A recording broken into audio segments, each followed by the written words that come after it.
Hi, I'm Dan, and you've just met my lovely Diana. But let me tell you a little bit about her. Diana was born and raised in Ontario, and born in Windsor, raised in Toronto. And you can see she's beautiful, she's elegant, and she's been that way her entire life.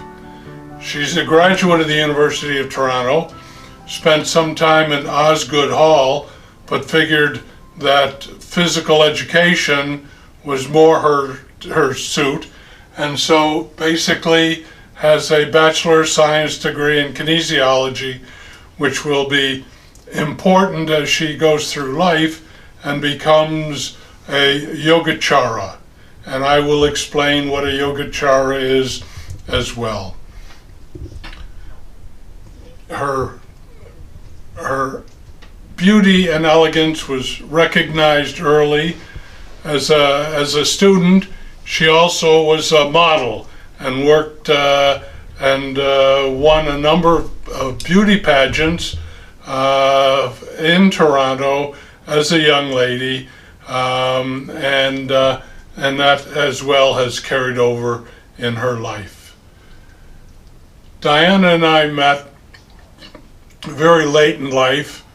She was a widow and I was divorced and separate.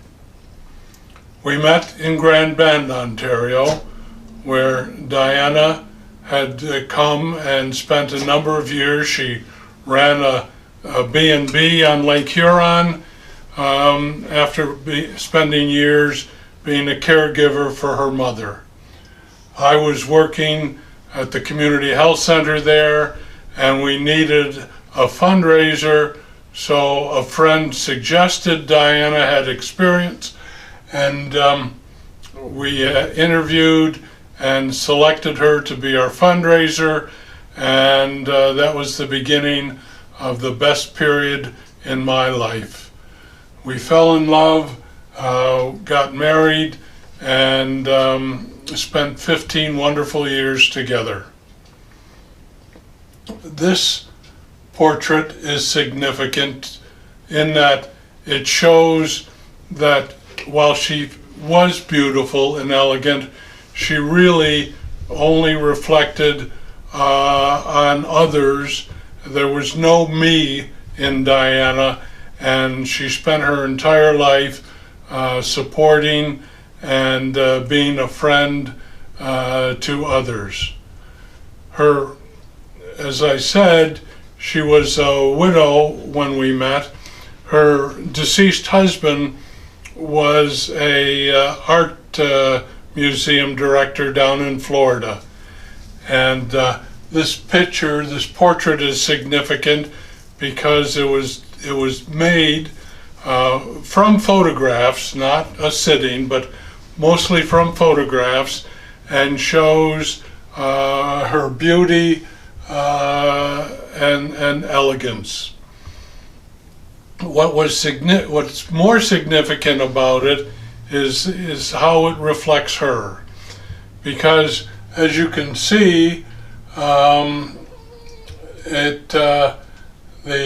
outfit is there's been an add-on to her outfit, and you may not be able to see it directly, but let me explain that the lace, the fringe on her bodice was added by magic marker by Diana because she felt that the picture was too risque and didn't reflect her personality. And so even though it was done by a professional artist who was trying to curry favor with her director husband at the time and get his own showing, it shows to me that she was just a person, a real person who didn't want that image to be an over reflection of her.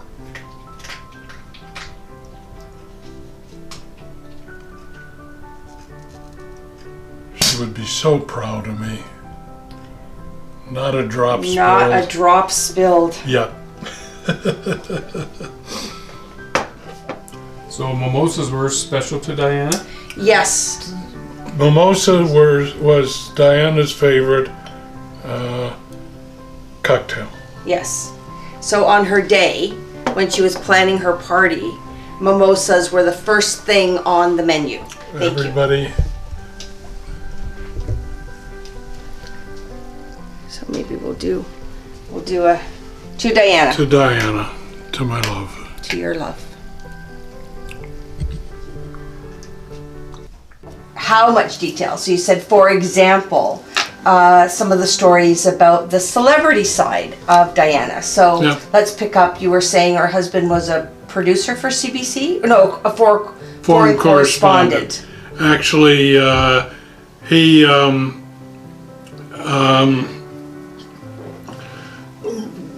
was in the Sinai for the 6-Day War. Wow. You know, he covered it for the CBC. And so while he was off there, Diana would, she had a young family and wanted to be close. So while he was in the Sinai, she was in Paris and occupying her time by becoming a cordon bleu chef. She moved to England where CBC had a larger presence and would take care of her better. And so when she first went to London, she stayed on a riverboat, or a houseboat on the Thames, and had very noisy neighbors, Elizabeth Taylor and Richard Burton. Which marriage would that have been? Hers, or theirs, not hers. Yeah, her first. Right. But it was that period. I think it was that off and on period after their Between first. But when they were trying to reconcile, but it was a noisy reconciliation, to say the least. She then moved to the Mews, and if you know anything about London, the Mews is where the royal stables used to be, and there's no longer horses there, but it was a kind of a 2-story and multi-block. I mean, it wasn't, it was an identifiable part of London where horses were on the main level, and the jockeys or the grooms or the staff would be on the second level. And so a developer basically made those townhouses. And so they were quite trendy at the time. In fact, so trendy that the unit that Diana stayed in was next to a chiropodist or a chiropractor, who was the chiropractor to Prince Philip. Wow. But he was also, at night, the pimp, and I use that term justifiably, for Mandy Rice Davies and, what was the other girl's name? I don't remember, but pretty much know who she is. Yeah. Anyways, 2 call girls who were involved in the Profumo scandal. Wow. They were call girls to a minister of the crown and also to a Russian naval attaché. So obviously the argument being, were they spies, or was there this espionage going on? And if you've ever seen the HBO series The Crown, in the last episode in season 3, there is a time when they talk about the Profumo scandal. Wow. and it was actually filmed on site in the Muses. And they go into they do an exterior shot, and you see the chiropractor's unit, and you see the unit next to it with a blue door, and that was Diana's unit, and it had the same blue door years ago. And she said there was always diplomatic cars and limousines in the area, but she wasn't quite sure why. So that was, she lived in this celebrity world. Right. And certainly a lot of celebrities, for instance, Romeo LeBlanc, who was the Governor General for a number of years. He was a CBC correspondent as well. So she knew Romeo and his wife. And it's interesting, we always talked about how our paths crossed. Sometimes fairly close in time, and sometimes simultaneously. But I got to meet Romeo LeBlanc a few years ago when he was Governor General, and the government of Canada had just recognized the summer solstice as Aboriginal Day. Right. And so one of the events over Aboriginal Day was we were going to have lacrosse games on the cricket field at Rideau Hall. Wow. And I was involved locally with the local lacrosse associations, so I became a liaison between the Governor General's staff and bringing lacrosse teams to celebrate Aboriginal Day there. And I can remember Romeo and his wife came down to watch we had little ones, 6 to 8 years old, playing a game, and then we had teenagers, and then we had adults. But they came out for the little ones, and we had to put ball guards in front of them so that none of the little kids' errant shots would have bruised Governor General or his wife. Yeah, lacrosse balls hurt when you get hit with them. Yes. Just a little bit. So, that was a connection that Diana had, obviously years apart. Right. But that.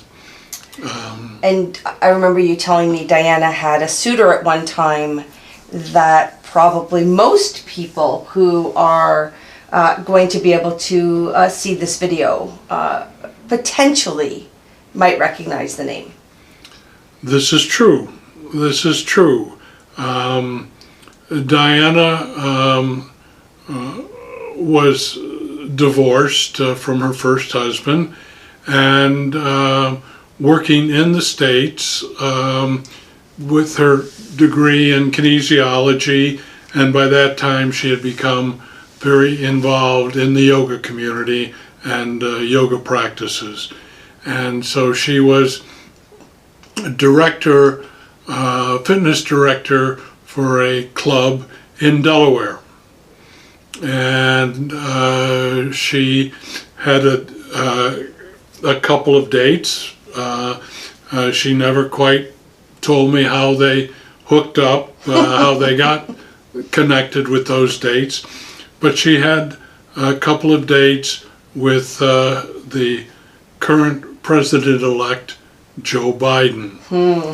It was about a year, I think, after Joe's wife and daughter were tragically killed, and Joe had 2 sons and was looking for a companion. and before he met his current wife, Jill. So Diana almost was First Lady, Wow. but the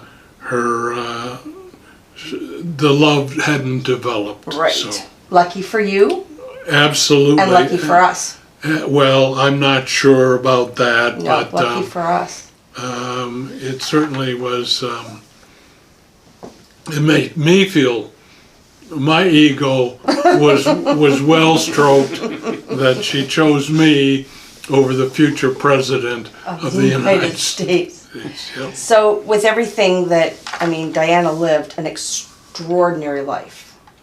And I would imagine that whether her story, or whether she had chosen to turn her story into a work of biography or autobiography or a work of fiction, as in, changing names to protect the innocent, so to speak, her legacy could have been that life story. And yet here we are today because she decided she wanted her legacy to be her death story, and that her experience through medical assistance in dying could lead the way for so many others who have the desire to care for those who are choosing MAID. And you've said something over and over and over again that I would love for you to repeat in our time together, and that is about your how you define the courage and the bravery of your wife at that time. Could you say it again? I will try. But to put some context around it too, I'm a disabled veteran. I went to the military academy at West Point, graduated, and I'm a Vietnam War veteran. So I know what classically is described as courage. And it's not just soldiers who go to the sound of gunfire. It's first responders, it's firemen that go to the flames. That act of personal courage. Diana,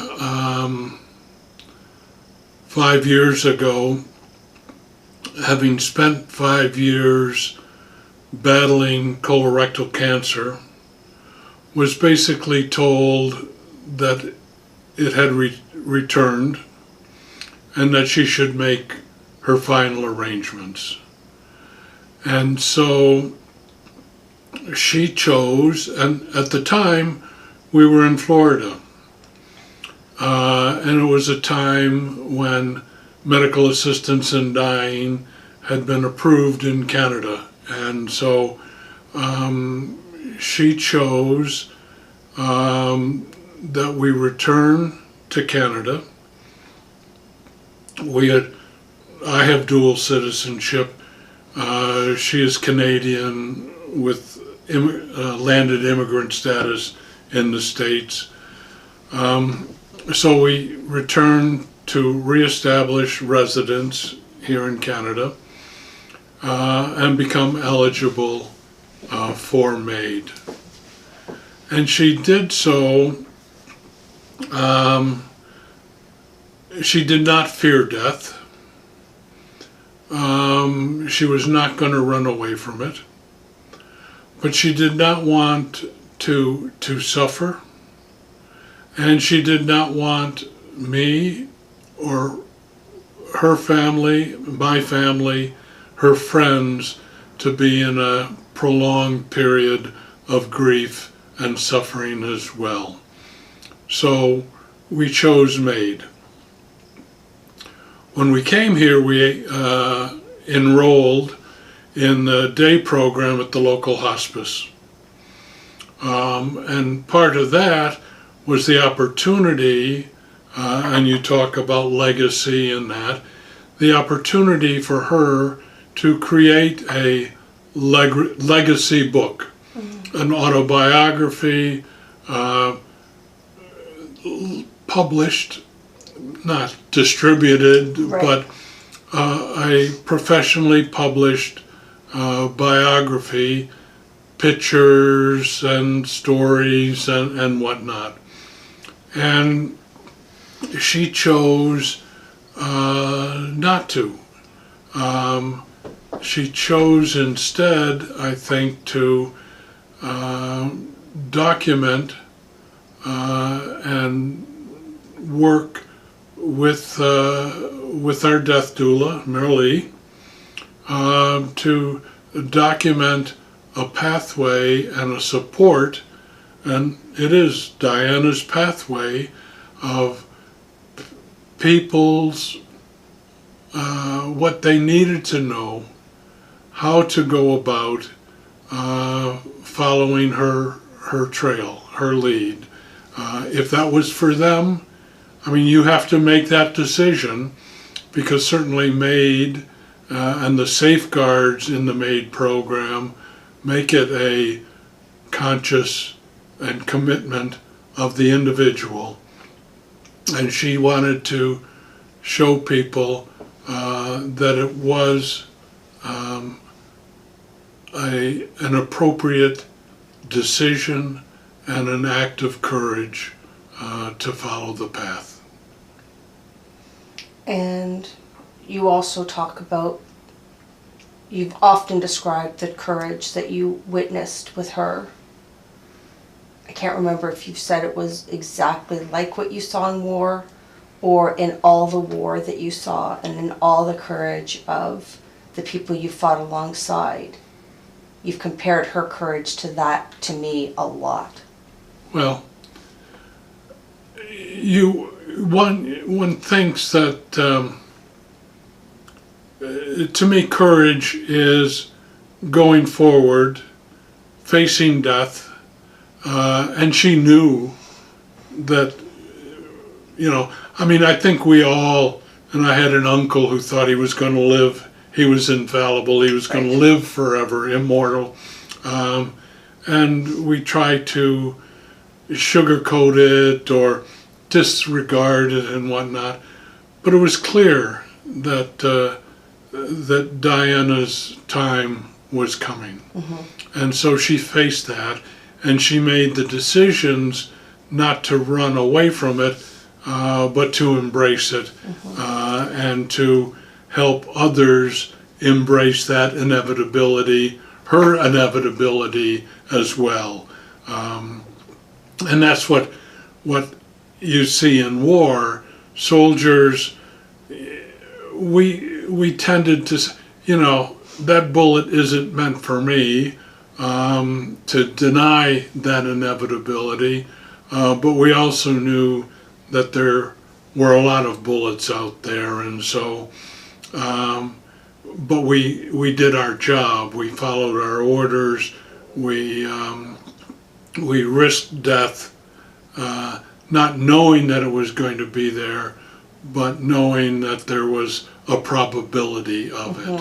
And so in that way, her courage and her selflessness, this wasn't about her, it was about me, it was about her son and his family, it was about my family and her friends, to make it okay for us that she followed this path. And we're sitting here kind of wrapping up this time together as our way of helping others go forward to support those who choose the Diana pathway as what's best for them and their family. And you've been sitting here with a mimosa in front of you. Yes, her favorite, and I salute you all, I toast you all. And as we now summarize how we went through Diana's day, or as we're now going to talk about Diana's day, can you also then let us know the significance of why we're having mimosas as we, as you show the courage to relive Diana's day?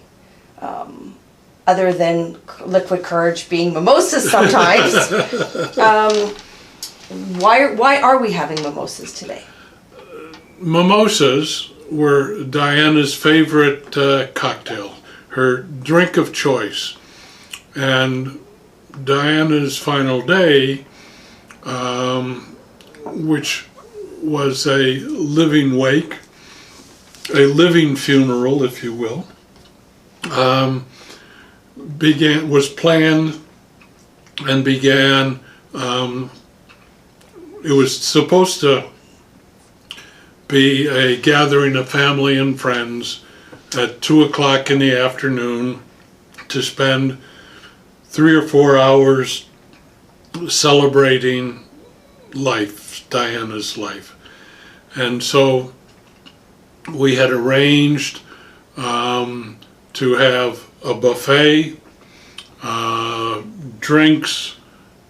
We started with mimosas, and that's how. And Diana, as a professional, was also a fundraiser, and so did lots of galas, lots of parties. I think we had probably 4 or 5 caterers on speed dial, and they typically all began with mimosas. Perfect. You had also mentioned that when she lived on the houseboat, she had lived next door to Elizabeth and Richard. Yeah. And that you weren't sure where in their life of repetitive marriages they were, but certainly we all know that they married each other on more than one occasion. But I understand the same holds true for you and Diana. And while there may not have been lawyers involved every time the two of you decided to get married again, it sounds to me like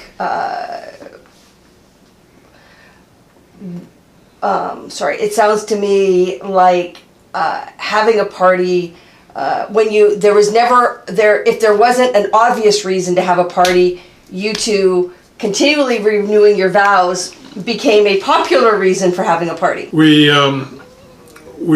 were first married in Grand Bend, and it was after the community health center that I was director of was completed and built, and we had community rooms that we used for health education and fundraising events, and it had a kitchen and we had tables and chairs, and we had a couple of caterers on speed dial in Grand Bend. And so that was kind of an opportunity for our friends in Grand Bend, and friends who could travel came, and we did that. We moved to North Carolina, and we're working at a retirement facility there, and we thought, it's been 5 years, let's renew our vows. And so one of our co-workers, her husband was a minister, and so we had renewed our vows in North Carolina. Again, had a wonderful time. When one summer we were back in Buffalo, where I grew up, and we were having a family reunion there, and it was mostly kids were coming from all over the country to be part of the family reunion, but it was also cousins and who got together, and one of my nephews was a minister. And so what more perfect opportunity than allowing all of the family to be part of it. So we renewed our vows again. And it's our vows were not traditional.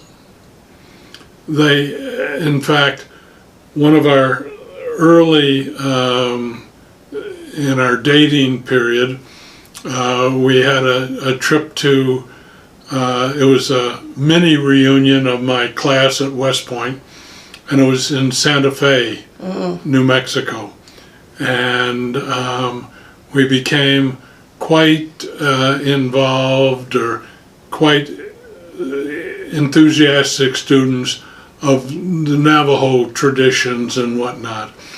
So our vows are actually based on Navajo wedding vows, and we've repeated them now 3 times, and they were great every time we did it. And I understand that you repeated them a 4th time.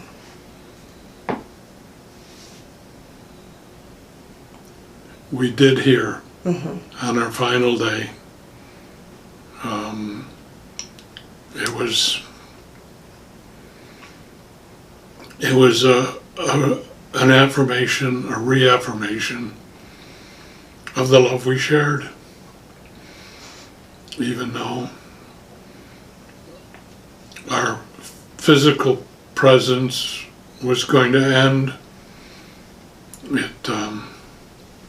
It was our forever commitment to each other. Yeah.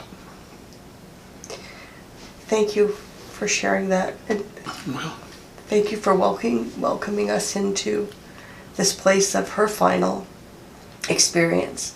yes. And that final moments, or those final moments when you were able to assure each other that regardless of where your travels were going to go until you meet again, Yeah. that commitment. Thanks. Yes. This is Diana's nightstand. It's on the side of the bed closest to the washroom, because that's what colorectal cancer will do to you. And it hasn't changed since March 17th, 2018. And on it, the things that are significant to me are, one, it's a picture of Diana with her son. There's a rosary which was given to Diana by my sister-in-law, and while Diana wasn't Catholic, she embraced spirituality and religion. In fact, I wear her mala, which is the yoga equivalent of a rosary and meditation aid. There's her watch, which she always needed to know what time it was. There's the flowers that were pure white and were brought by her friend to signify Diana's purity and whatnot. There's a little porcelain bell that for much of the last month or so, Diana was not far from bed, so if she needed me, she would ring the bell. And there's a little crystal angel there, which was Diana's angel. And we have some lavender oil of essence, or essence oil, which she loved. And a couple of pairs of glasses, because she never remembered where her glasses were. So there's a couple pairs here and a couple pairs there, and that's Diana. Oh, and some of her chewing gum. Yes. And what about the pennies? Is there significance to the pennies? Well, other than we no longer have pennies, but she always got her 2 cents.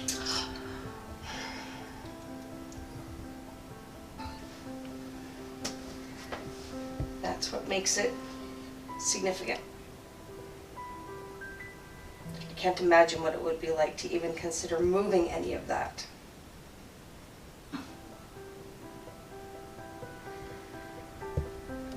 So picking up where you were saying, so you're sitting in the spot where Diana took her last breath.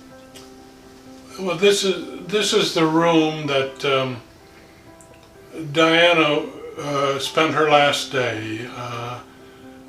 Clearly, she was very weak, and had been that way for a week or 10 days. She just could not spend much time out of bed, which is why the washroom is right there. Here, her last day was spent here. We got up early in the morning, and I know the you know what was that last day like? Mm-hmm. What was time like during that last day? And I got to tell you that it's not like it's a blur to me, but I have no sense of time, really, or feeling any particular moment. What was, the Diane and I had basically made our peace the day before, the night before, and so my attention that whole day was basically on her and what did she need, what did she want. We had it planned so that family and friends, as they say, would come about 2, spend a few hours, and then the doctor would arrive. And in fact, if there's any pearl of wisdom, it's be ready well before 2. Oh. Family and friends began to arrive before noon, not to impose on anything, but how can we help? And people wanted to be there to help. Diana got ready. You would not see her without her face, without her being properly dressed. So we got up early in the morning. I actually went out and went to the grocery store and got some food, trays of snacks and that for the day, and came back, and she had gotten dressed and gotten her makeup on, and was ready to receive her family and friends. And so, as I say, that began about noon, and then people would come up here. She was too weak to basically go downstairs. It was a constant flow of people. She was never alone. There were laughter and tears and stories remembered, and that's how time went by. And people obviously didn't spend the whole time with her. I didn't either. I wanted to allow her to have whatever private moments she wanted, particularly with her family, her son and daughter-in-law and granddaughter. That must have taken a lot of, that must have taken a lot of selflessness from you. Because I would imagine, even though you may have made your peace the night before and sort of had the chance to just be the two of you, I can't even imagine what it would be like to be so acutely aware of time ticking by and those being precious moments that you would have wanted to have. So that bravery that you spoke of to me, and the selflessness of it, sounds to me like this is one of the reasons you and Diana were so perfectly made for each other, because that day must for you have been a day where you needed to bring so much of that to her and not just want to be, just glued to her for every second of that day. Well, but I think you're right in that. I think is why we were so much in love, why we were so compatible, so together. And it's funny, in our 15 years, they were, a dozen of them were in our retirement period, and even in our working periods, we worked at the same place. Right. So we were always together, and I think we appreciated those moments. And my feelings at the time, and still are, that this day wasn't about me. This was a celebration of her. It wasn't. Don't feel. I guess you feel sad for me because this was coming to an end, but celebrate with her because this was her final day. And so, everything that as I say, my attention was making sure that she got what she was hoping for, the experience, the celebration, the final moments with those that loved her.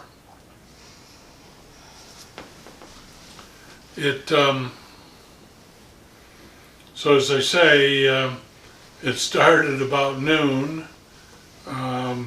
The doctor was scheduled to be here at 6.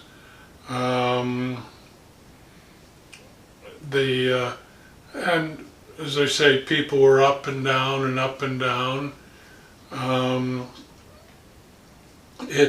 There was never a, what do we do next? It all flowed. It was all there, kind of a thing, continuous.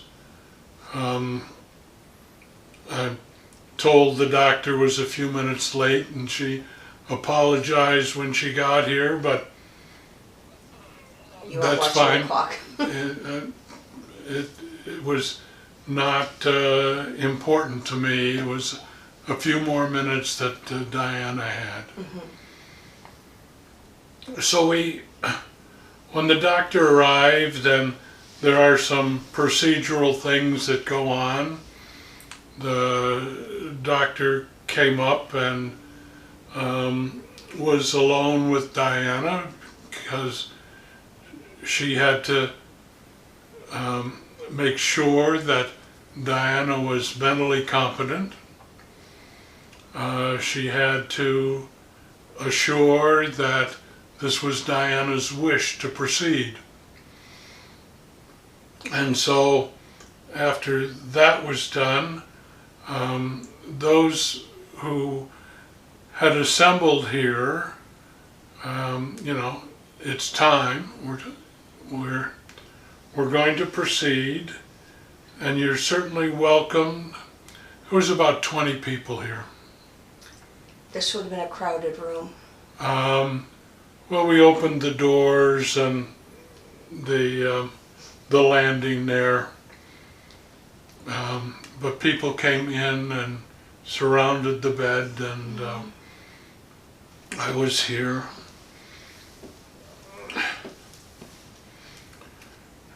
And but people were given a choice, and I know that, you know, people were here to celebrate Diana, that didn't weren't comfortable with the decision to use maid, Right. and weren't comfortable to be in the room or here. So there were some that weren't here. Not everybody came. But the vast majority of people, even members of my family that, you know, are very very Catholic in their religion and don't support the concept of maid, but they were here to support Diana. And so we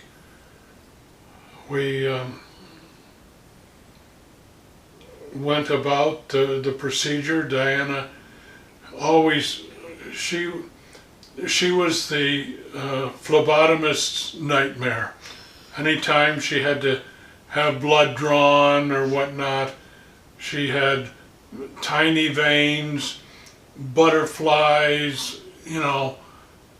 I think she got poked more for less blood than anybody, but so before, a couple days before, we had to go to the hospital, and she had a port put in to facilitate the injection of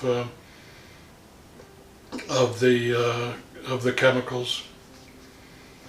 And I think what was surprising, and the procedure, first she was given a sedation, so she was basically asleep when the I think it's potassium or whatever is used to stop the heart. But the amount of syringes that were used, I think, was a bit surprising. It wasn't one shot, two shot, but it was a significant amount of syringes were used. And after, you know, the doctor got here a little after 6, probably 10 after 6 or so, and about 25 after 6, the injections and the final procedure. And just a couple minutes later, the doctor nodded to me that she was gone.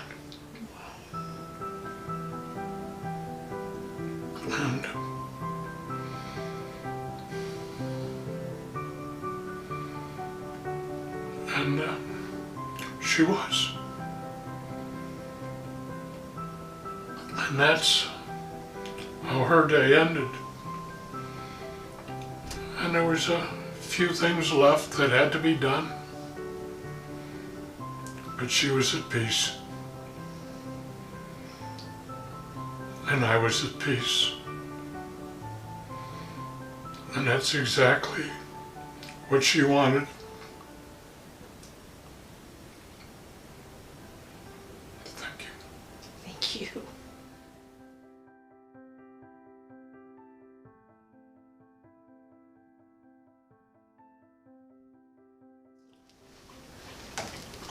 Diana and I had many of our discussions before we actually moved back to Right. Niagara-on-the-Lake. She was told probably in February of 2017 to make her final arrangements. And we were in Florida. So we were coming back. We had chosen, Diana had chosen a maid.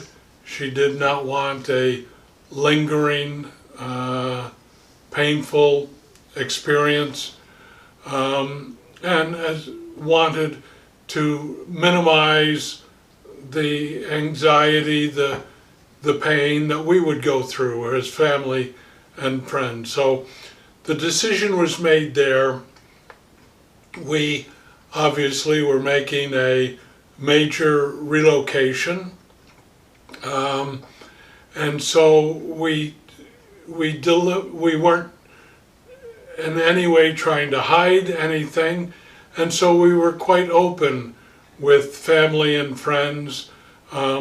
This is why we're moving back, to avail ourselves of the provisions of medical assistance. And so family and friends, we talked to them. We knew not everybody agreed with the decision, but we were quite comfortable that they agreed to support and be there for Diana when the time came.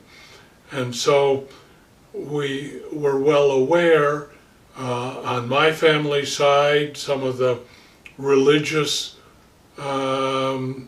beliefs that didn't support this.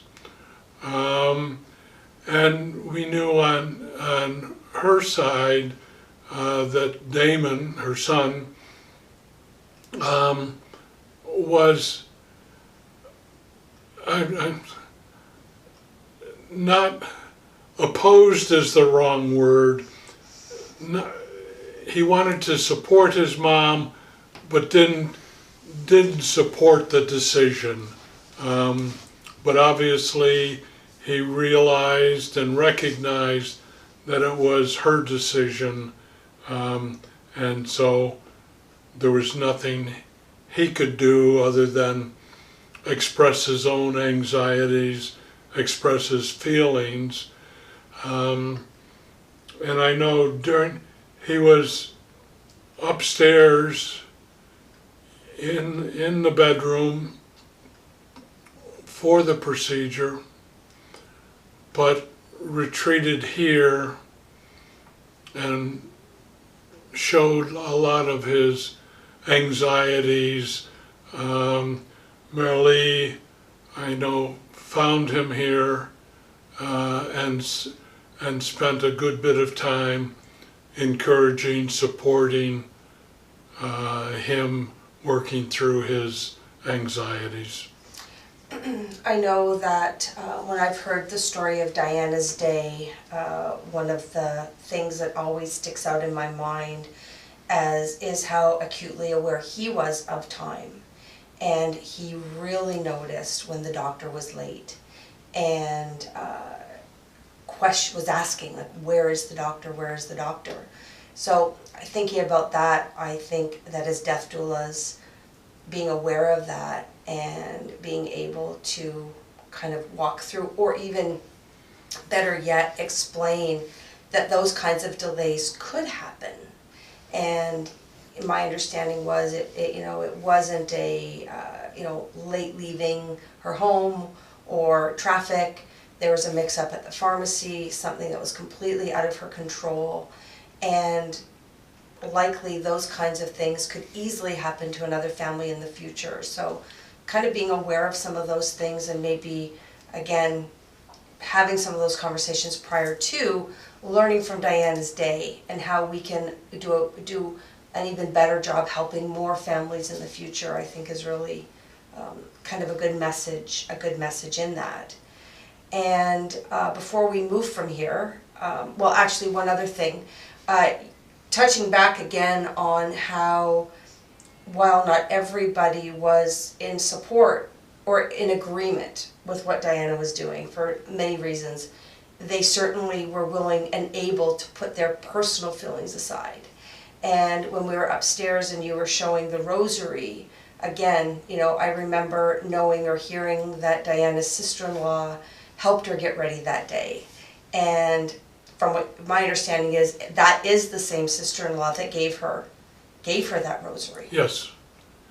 And I think that's a reflection, and a positive reflection of the love that we can share for each other, that we set aside our own personal disagreements or our own personal needs in the moment, and let those of Diana be paramount in that time. And I think if I could use a cliche from modern lexicons, the doulas, the death doulas, have to have all their spider senses alive and in attention. Not only, Damon expressed it. I was not aware of the delay. I think, and in conversation with the doctor after the fact, that, you know, she thought that while her schedule was not being met by the pharmacy, that there was enough leeway in her movement that she would be here. We would never know the trouble she faced, but she would be here. It was not hours, it was a few minutes. Mm-hmm. Damon was more acutely aware of that. It certainly had, I was totally unaware of that. And just, you know, when she came, then my activities focused on her and getting her to Diana and getting that done. So clearly the doulas, all of your visual, your hearing, your understanding of body language, and all of that will certainly be put to the test during the, even, you know, what Diana's final moments weren't perfect, but to me there was nothing to complain about either. So just to circle back on how supportive everybody was. And again, I hear, you know, stories of, you know, the invitation list started out small because, you know, the assumption was not everybody, if they received an invitation, would be comfortable. I understand, you know, she wrote the invitation so that it gave people kind of that out, and, you know, she wouldn't forever hold them against not being here. And obviously, again, a testament to who she was and who you are, that you had so many people that were able to put aside what their personal feelings might have been to be here for you both. We might not always have clients whose families are like that. And this might be a difficult question to answer, but I have to ask it. And the question is, if you were to give we as doulas some advice on how we might gently, I want to say persuade, but that's not the word, to gently explain to our families of the clients that we're serving why it's important. Again, without passing judgment upon them or putting our feelings upon them. Again, I know it's probably a really hard question to answer, but do you have any words of advice for us as to how we might help families become become as accepting as your family and friends were? I mean, by nature of who you were and the relationships you built, that it was organic in your situation. It might not be organic like that for our other clients. Tough question. I know. I think there is a split responsibility or dual responsibility, and I think and I mean, the first obviously is to the client, and whether it's a fiduciary, it's emotional, whatever you want to call it, the client's concerns are primary.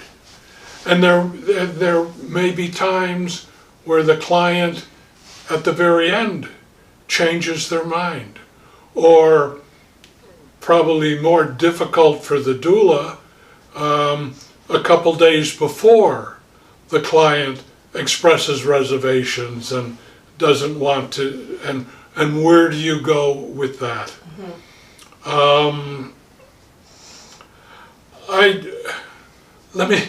Let me use maybe a bad example, but my mother, when I was growing up, I wanted to play football. And my mother wasn't in agreement. But she didn't say no. She asked me, why do you want to play football? Why do you want to change your mind? Why have you chosen this path? And allowed me to explain why I wanted to play football. Well, it was a sport, my buddies were doing it, etc., etc., etc. And if I could articulate, if I could explain why I wanted to do it, then my mother was satisfied that I had gone through the thought process and made a decision based on that. And so I think the doula must go through that same kind of thinking, you know, not, well, you can't do that, or the non-judgmental is the key word in all of this. It's not your judgment. You're not trying to agree or disagree, but you're accepting the judgment that's there. You're accepting that a family member or a friend may not accept this, may vehemently oppose this. And I think that you approach those people in the same way. Well, why, you know, this is really your client's decision. And why do you not agree with it? Why, you know, what would you offer? You know, how can you, you know? So the word or the question why, do you think that would be an appropriate question for a doula to ask a family member prior to the day of provision? So if there is somebody that maybe our client wants there but doesn't want to be there because of their opposition to the procedure, do you think it's appropriate for us to ask in a obviously gentle way of that person why, so that you at least help them to go through their thought process, and perhaps that thought process might have them come to a different conclusion, or at minimum you would then at least be able to have a sort of a compassionate conversation with your client to comfort them in the fact that this person's decision is not to be there to support. So do you think that's an appropriate thing for a doula to do, or do you feel that might be crossing a line? I think the first compassionate conversation is with the client. Of course. Obviously. Yes. And if the client says, well, this person, you know, I would like them to be there, but I know they don't support this, or they're not going to like this, then I think the doula's first responsibility is to encourage the client to make that introduction, to make that conversation with the person not in agreement. That really it's that relationship that's key. Now, can the doula support the client in doing that? Absolutely. I won't say it's out of bounds if the doula, well, one of the family members may approach the doula and say, how can you do this? How can you support her? This is not right. Excellent point. Well, I think then that's the introduction for the compassionate conversation between the doula and that person. But for the doula to start a conversation, well, I heard that you're not in favor of this. Right. I don't know that it's crossing a line. I don't think it's the most appropriate task for a doula to do, because it then puts the doula into the position of criticism. Well, you've convinced my relative that maid is what she should do, as opposed to supporting the decision of the relative to do that. So I think that's, I'm not a medical ethics expert, but I could see criticism being possible there. Mm-hmm. And so first conversation, client, encourage the client to broach the subject with the person. Yeah, you bring up an excellent point, because in Diana's situation, your death doula didn't meet any other family until the day of. But there could be many situations where, in the time we're spending with our client prior to the provision, family could be there visiting for different reasons. And being faced with that, how can you do this? How can you support this? As kind of, you're saying goodbye and walking out the door and saying, I'll be back to see everybody tomorrow. That's a really good point. And making sure that we're prepared to, in a compassionate, non-biased, because again, reverse bias way, they're saying, how can you do this? We could be saying, well, how can you not support that? Right? That mutual judgment doesn't get us anywhere. Yeah. But being prepared to have a very compassionate conversation without bias and without judgment. Yeah. You make an excellent, excellent point. So the last thing I wanted to ask about is Alf, because he's now been in our shots for the last little while. Alf was also here to support Diana. Yep. The day of Diana's provision. Do you remember anything about Alf that day? Anything about Alf that day? Do you sense that he kind of knew what was happening? Do you think that he was, was he wondering why there were so many people in the room or in the house? Did he and Diana have any time together? Is there anything about Alf and that day that that strikes you in any way? Well, Alf was there. I think Alf likes the attention and, oh, look at all these new people who are giving me attention and whatnot. I don't remember so much, everybody was loving on Alf, and he was a distraction as well. Yes. He was, a moment away from the intensity of the circumstances. So he was helpful in that way.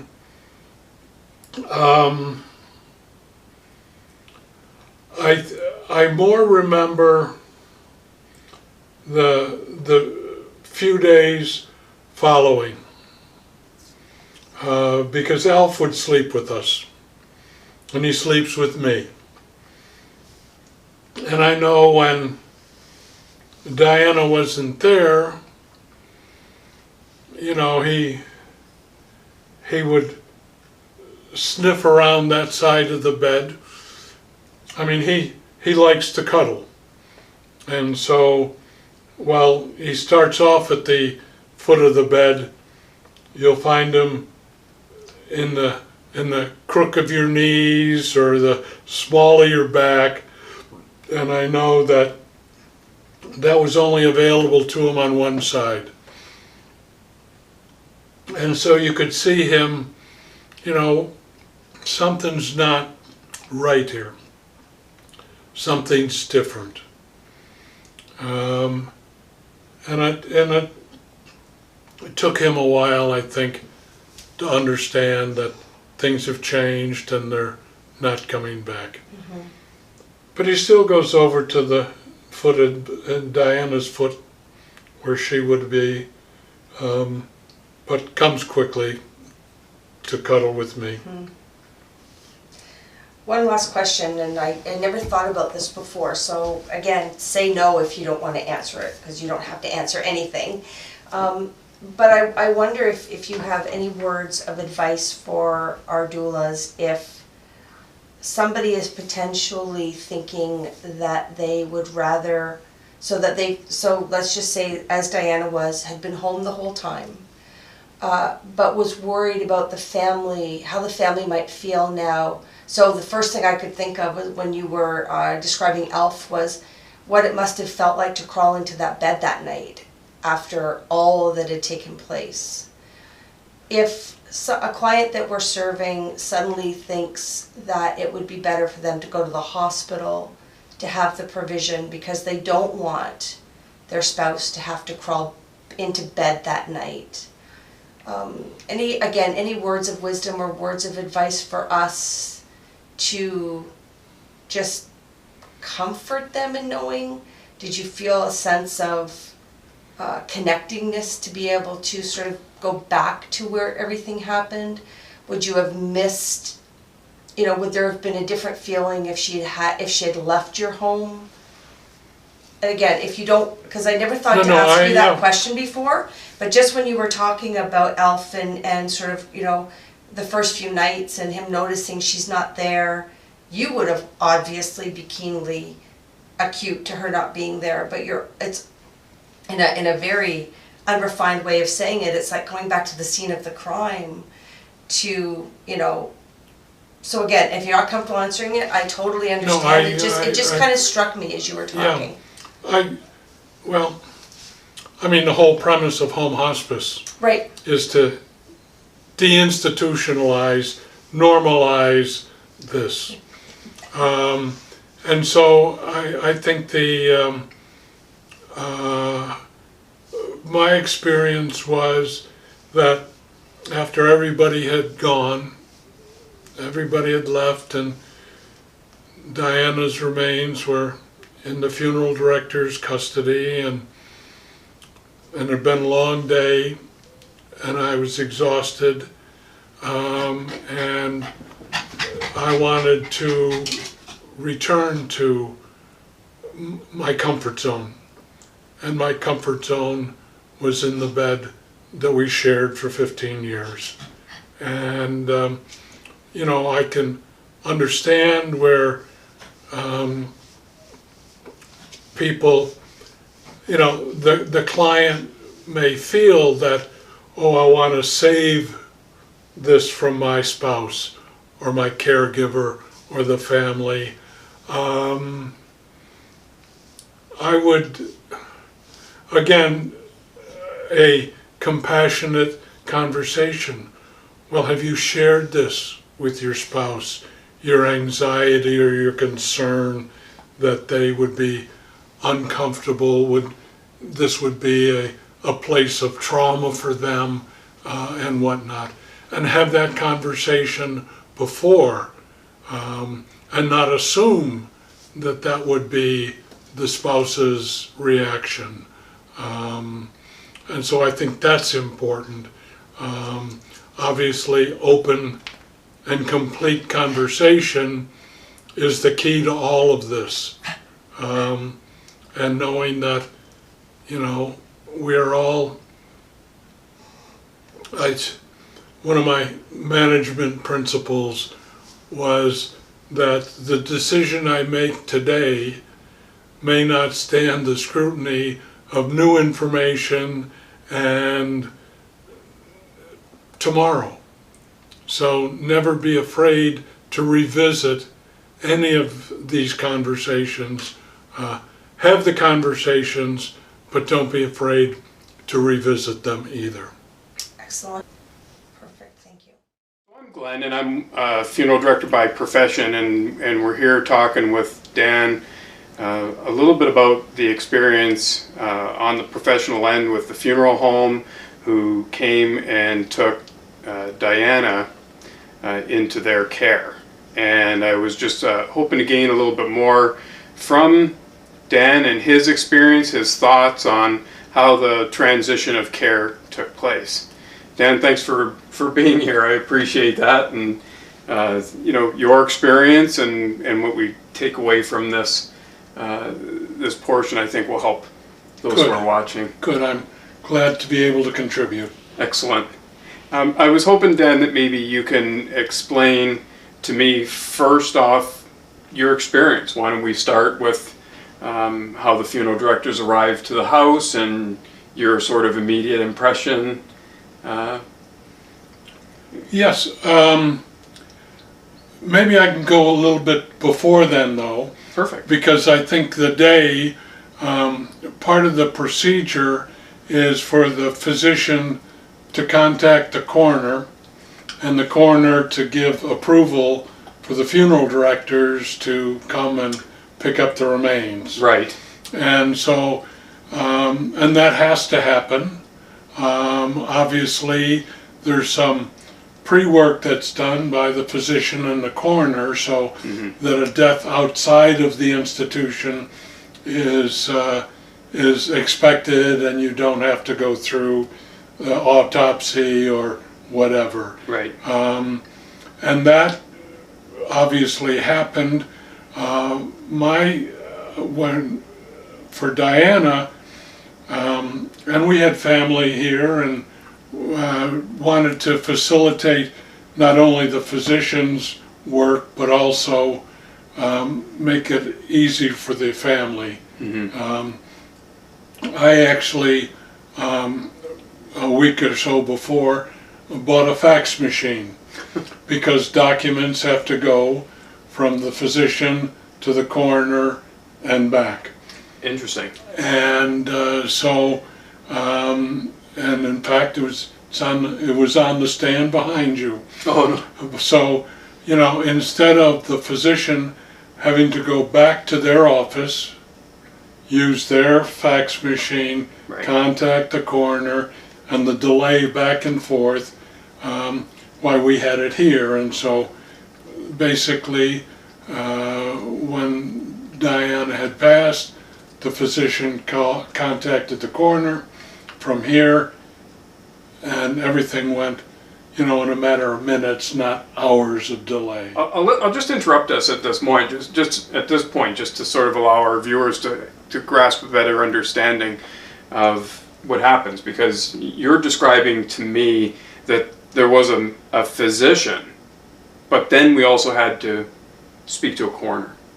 And quite typically, when a death occurs at home, and it's an expected death, or maybe it's an accidental death, a physician would normally be able to come in and sign off and prepare a medical certificate of death. And at the very least, especially with an expected death, when someone dies naturally, then a nurse practitioner has the ability to sign a medical certificate of death as well. But in this situation with Diana and the medical assistance in dying, we had to involve, or you had to involve, an extra level of care and assessment in that of a coroner. Yes. So a coroner actually represents the highest level of authority in Ontario. So they would oversee any type of investigation that needs. That could be through any type of accident, or it could be through a homicide as well.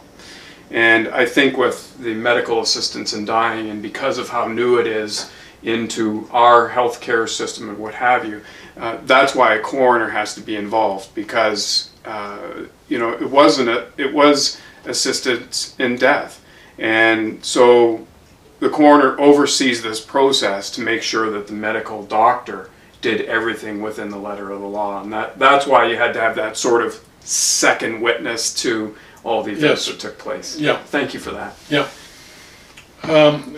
But back to your question, once the funeral director had been notified, and they arrived to pick up Diana's remains,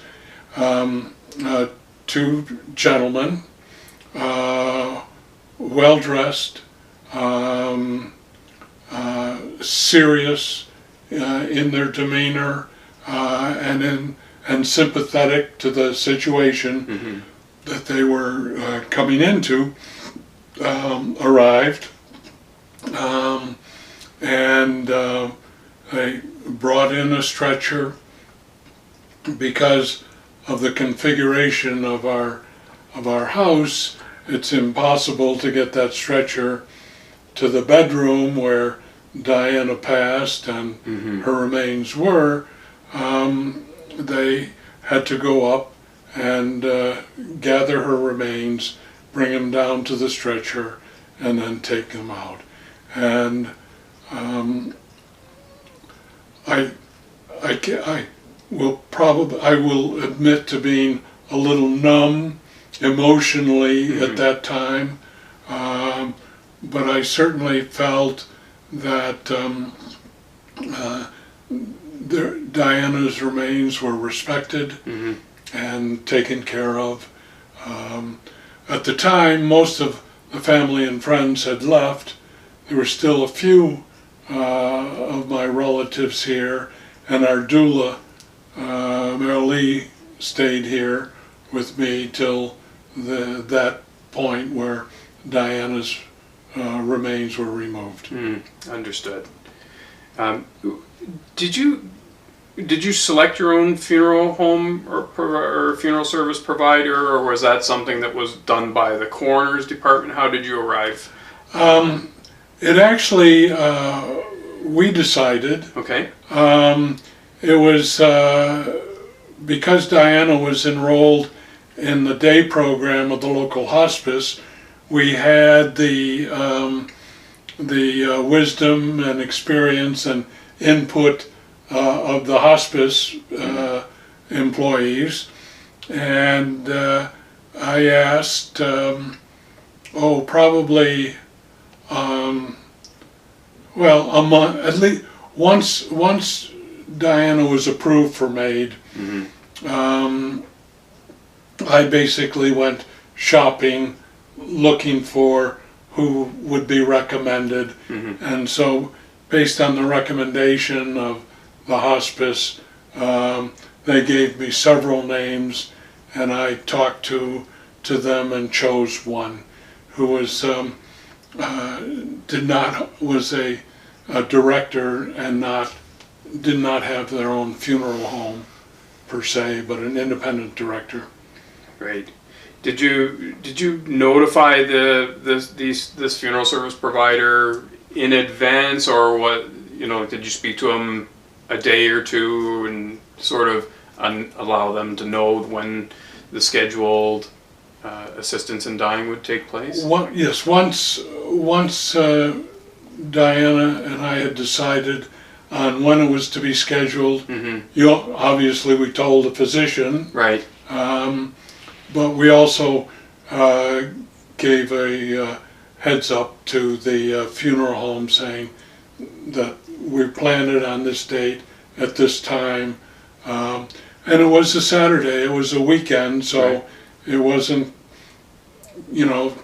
during the course of regular business, Monday to Friday, so they obviously were prepared, are ready 24/7. Yeah. But we did, and that was probably about 2 weeks prior to the event. So. Okay. Well, that's good. Did they take some information from you at that time? One of the regulations when a funeral home is involved to help a family through the funeral services and final disposition, whether that's interment or cremation, there's information that we need in order to register the death, vital statistical information. Is that some of the information that was done in advance? Oh yes, Perfect. everything was done in advance. I think the documentation that the coroner returned was provided to them, a copy of it, but all the pre-arrangements, we chose direct cremation. Diana's remains are in a national cemetery at West Point, where I will join her when my time comes. So, Wow. you know, we took possession of her ashes after 3 or 4 days, I think, what took the process, and Right. and then transported them actually a couple months later. Yeah.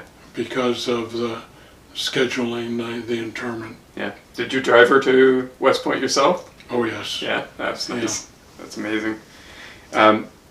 Describe to me a little bit on the day of. So the funeral directors arrived, and you were quite pleased with them. They were dignified and everything you'd sort of expect out of a funeral home. When they arrived, did they invite you or anyone else to come up to the room as they, that exchange of care went into their hands? Did they make that offer to you to be there while they did that, or was there a suggestion to? This is where I will declare numbness. Right. It would have been a long day. I do recall that I took them up. Once they came in, they obviously brought the stretcher in with them. They were prepared right from the moment they rang the doorbell. I took them up to the bedroom to show them where Diana's remains were. And, I don't recall an invitation at that point. I left as they did their work.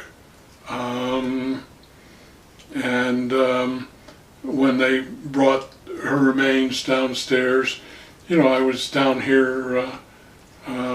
Part of my family remained. The majority of the people who were here for the day had departed by then, but we were down here waiting, and they completed their work and Excellent. And left. Yeah. In earlier conversations with you, as you witnessed that sort of exchange of care, and they were bringing Diana from the bedroom down to the stretcher that was awaiting at the base of the stairs, how was that for you? Was there anything you thought could be done differently? Were you satisfied with? I was, again, not totally conscious. Yeah. And so, after the fact, not that day, but a couple of days later, I was talking with my family and talking particularly my son and his wife who had stayed here, and our doula, and we were talking about what happened in the day and kind of debriefing. And it was mentioned that the body bag, my military jargon, but it wasn't fully closed. that there was, it was a bag, and it had no rigidity to it. I know we talked about, well, maybe since they couldn't get the stretcher, maybe a backboard or something should have gone up with them. It was not, there was no rigidity to it, kind of a thing. And I didn't react at the time. I said, yeah, that's right. But my son and daughter-in-law and our doula were more conscious of that and more sensitive to that than I was. I wasn't dissatisfied. Would that have been, a little better? Probably. Right. Yeah. Thank you for that. I think it lends to a few important points, and ultimately you're impressed with your selection, you trusted them, and after your wife was taken into their care, you didn't have any doubts that she wasn't going to be cared for with anything less than a perfect level of dignity, and that's what, as a funeral director, that we all strive for. Yes. And I'm not sure that there is exactly a perfect or a right way or a wrong way, but I think for our viewers, it's important to note, Dan did everything that he could exactly by the books as he would want to. He notified a funeral service provider in advance. They went through all of the legal paperwork. They, in order to achieve registering the death with the province and acquiring the paperwork to allow the cremation to take place and what have you. So everything was done perfect. I think in my professional experience, if I may, I think maybe the way Diana was taken from the house, there could have been some areas of improvement, and maybe some of this could have been achieved just by having and knowing the right questions to ask when you're speaking with a funeral service provider. And that's really the purpose of this video, because you did everything that you did. You did everything right. You didn't do anything wrong, but there was there was certainly maybe room for improvement. And some of that might be just being able to ask your funeral service provider a few simple questions, like number one, would you be interested in coming to the house and maybe doing a site visit? We would welcome that. Our house, has a round, like a round, there's a hard angle in the stairs when we come down, and I've got a little bit of video footage, of that, which is not easy to navigate for a funeral director. And, so I see the reasoning, because we have, as funeral service providers, we basically have two types of cots or stretchers. And one is with a set of wheels and, that drops, so it allows you to push. And that's, it's heavy, and it's awkward, and it's hard to lock the wheels up on these to take them upstairs and bring someone down. But most funeral service providers would have, as you described, in your own words, like a backboard. So there is what they call a house call stretcher that can be utilized. And that's a question that when you're speaking to a funeral service provider or helping a family that maybe you're serving, if this is a death doula who's watching this, and asking some questions to the funeral service provider, might be one of the questions you can ask them is, what type of equipment do you have that you would bring into the house that would better facilitate an exchange of care in an awkward place? Yes. Okay, and oftentimes those challenges are seen when there are staircases. Yep. And you have a nice wide set of stairs. A lot of houses don't even have stairs that wide. And so you could ask your funeral director if they have, in our terms, we would call it a two-man cot, meaning it takes two people to operate it because there are no legs to come down. So two people have to carry it. And there's also a variety of other types of house call stretchers that we could use. just as you said, they're rigid in the back, and there's a series of seat belts. So usually one that comes across the chest, and a seat belt that comes across the waist, and one that comes across in the lower leg area. So that if you found these challenges, such as narrow hallways where you can't bring a stretcher out that's 6 feet long. Yeah. Sometimes what we actually have to do is take the stretcher and elevate it and kind of move around corners, and you can come downstairs that way. So that's one way that might have been a little bit easier. And maybe a question to ask is, when you take someone into your care, do you use a vinyl, as you said, Dan, a body bag? Yeah. Or is it your typical practice to use linens, maybe? I know that in the practice, where I currently work, we use a nice colored linen. We certainly have an abundance of orange sheets that came from ambulances and white sheets that look quite institutional. But maybe as in your words, to swaddle her in linen as opposed to placing her in a vinyl body bag might have been a little bit easier. Yes. I see. There's a part of me that sees the reasoning that they left the body bag open, because that the visual of that being zipped up, and we have this sort of visual that maybe she's suffocating even though she's deceased. Yes. But being in a bag, and I could see why they did that, because I often in that situation when I'm helping a family in an exchange of care, I will not cover the face until we arrive at the door, because And that's precisely what happened. yes. And I understand that will facilitate closure Yes. for the family and the spouse, and